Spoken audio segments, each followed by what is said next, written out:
પાટણમાં પશુપાલકોની બેફામ દાદાગીરી, નગરપાલિકાના કર્મચારીઓને ગાળો બોલીને ડબ્બે પૂરેલી 15 થી વધુ ગાયો છોડાવી ગયા। પાટણ શહેરમાં રખડતા પશુઓનો ત્રાસ ડામવા માટે નીકળેલી નગરપાલિકાની ટીમ પર પશુપાલકોએ દબંગગીરી કરી હોવાની ઘટના સામે આવી છે। નગરપાલિકાના કર્મચારીઓએ પકડેલી ગાયોને પશુપાલક જો હુકમીપૂર્વક છોડાવી જતા તંત્રમાં દોડધામ મચી ગઈ હતી। પાટણ નગરપાલિકાના ઢોર ડબ્બા વિભાગના કર્મચારીઓ દ્વારા શહેરના વિવિધ વિસ્તારોમાંથી રસ્તે રખડતા પશુઓને પકડવાની ઝુંબેશ હાથ ધરવામાં આવી હતી। નગરપાલિકાની ટીમે પારેવા સર્કલ પાસે આવેલી પાલિકા હસ્તકની જગ્યામાંથી 15 થી વધુ ગાયોને પકડી પૂરી હતી। આ દરમિયાન પશુપાલકોનું ટોળું ત્યાં ધસી આવ્યું હતું અને ઢોર ડબ્બાના કર્મચારીઓ સાથે ઘર્ષણ કર્યું હતું। પશુપાલકોએ સરકારી કર્મચારીઓને બીમસ્ત ગાળો આપીને ડરાવી ધમકાવીને ડબ્બે પૂરેલી ગાયોને બળજબરીપૂર્વક છોડાવી દીધી હતી।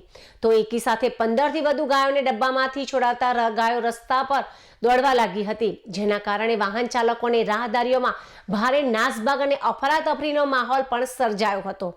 આ ઘટનાને પગલે સરકારી કામગીરીમાં અવરોધ ઊભો કરનાર અને દાદાગીરી કરનાર પશુપાલકો સામે કડક કાયદેસરની કાર્યવાહી કરવામાં આવે તેવી માંગ ઉઠી છે। નગરપાલિકાના કર્મચારીઓ પર થયેલા હુમલા અને ગાળાગાળીના કારણે કર્મચારીઓમાં પણ ભારે રોષ જોવા મળી રહ્યો છે।